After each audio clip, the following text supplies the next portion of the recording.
My cheating ex-wife tracked me down to tell karma hit her hard after divorce.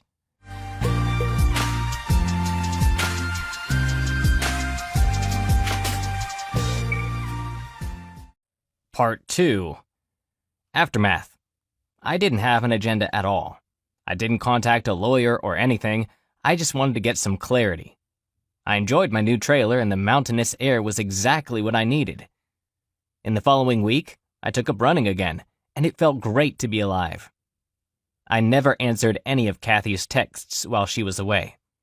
There wasn't much to respond to. They were just highlights like, "We just landed, we're having a team dinner," etc. She did send a few "Where are you?" and "Let me hear from you," etc. The day she returned home, my phone blew up. She texted me incessantly. Eats tried calling me constantly. After the first day, her mother tried calling me. There's only my dad left on my family side, and we aren't close, so she didn't try to get him involved. After the first few crying messages, I never bothered to listen to the rest of her voicemails. Her texts consisted of, "What is this? We need to talk. I don't know what you think you know, but nothing's going on. I'm not involved with anyone. I'm not having an affair." After a week of not responding, she finally leaves me a text saying, "I'm sorry, things got out of hand. I was involved with someone at work, but it meant nothing. I got caught up in my work and you were gone a lot and I just made a mistake. I was going to end it." A mistake. This was the confession I had been seeking all along. For some reason, it just made me dislike her even more. Why couldn't she be honest? This wasn't the woman I had dreamed of building a future together, and mistakes don't last for 6 to 8 months or a year? At one point, her pleading for me to come back and work on the marriage became pathetic. She quit bothering me for a couple of weeks. I still refused to answer her. I did not want her to pry anything out of me where I was living.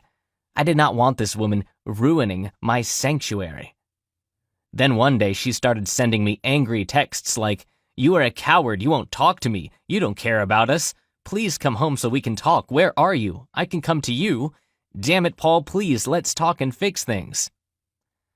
I don't remember all the messages, but they all seemed to be excuses and very little in the way of apologies. I let it all go in one ear and out the other. I finally changed my cell phone number. June 2018, Kathy sent me an email telling me she had retained a lawyer and was filing for divorce.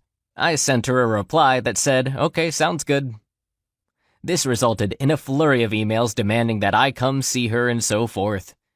She realized this wouldn't get her anywhere, and after a while she just wrote that if I agreed to an uncontested divorce, she won't bother me anymore. I agreed, and several months later, finally, I was truly a free man. I never had to see her after I left our apartment.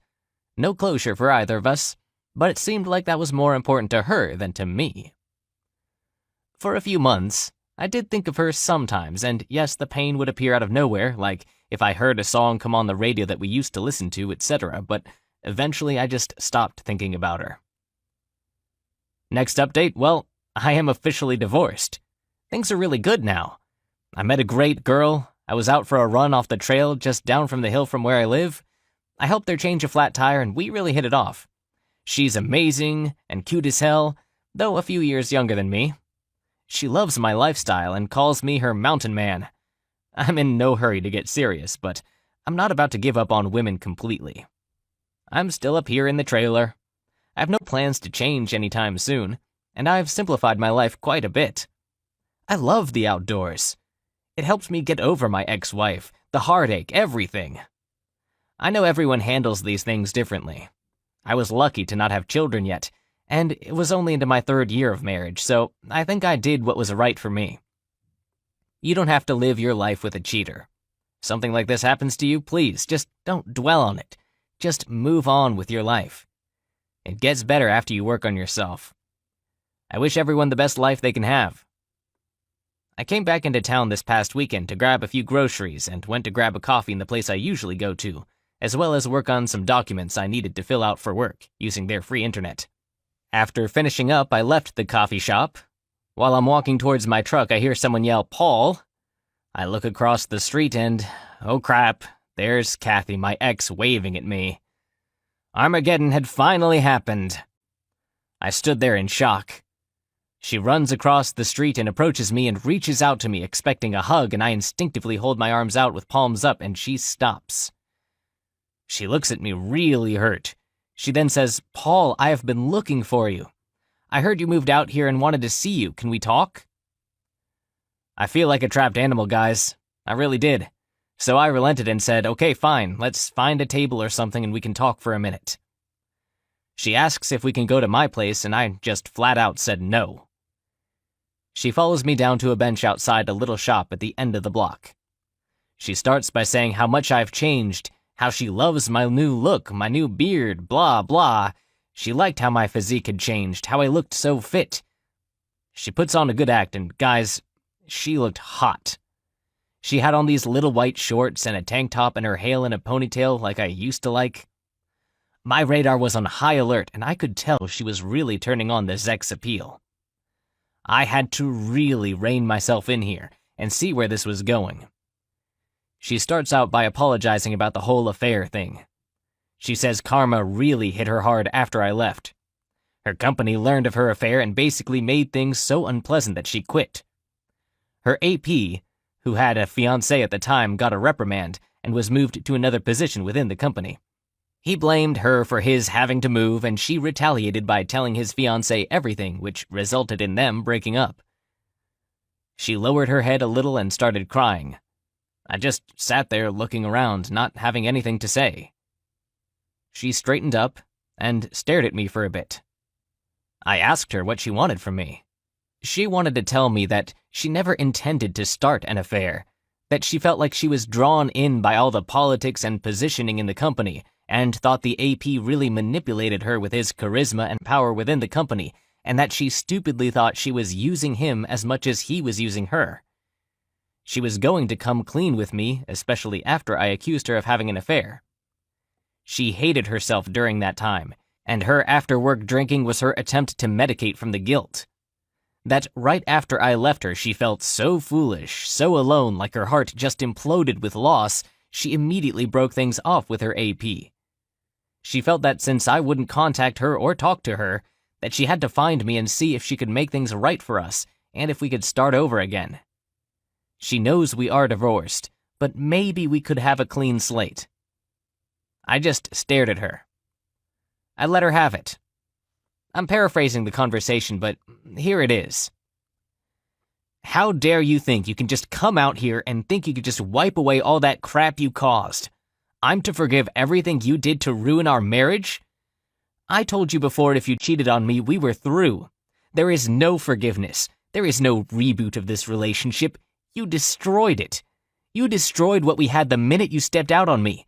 How stupid do you think that I am? I followed you one night and saw you go into a hotel together. Do you know that? I then realized that I had been raising my voice and people were starting to notice. She started to sob. She grabbed my arm, and I let her cry on my shoulder a little bit before nudging her away. She looked up at me. I deserve all this. I know I do. Can you at least let me take you to dinner or something? I don't want to leave. I want to talk more. I want to make sure we have everything out in the open. I need time with you that you didn't give me before. Please, Paul.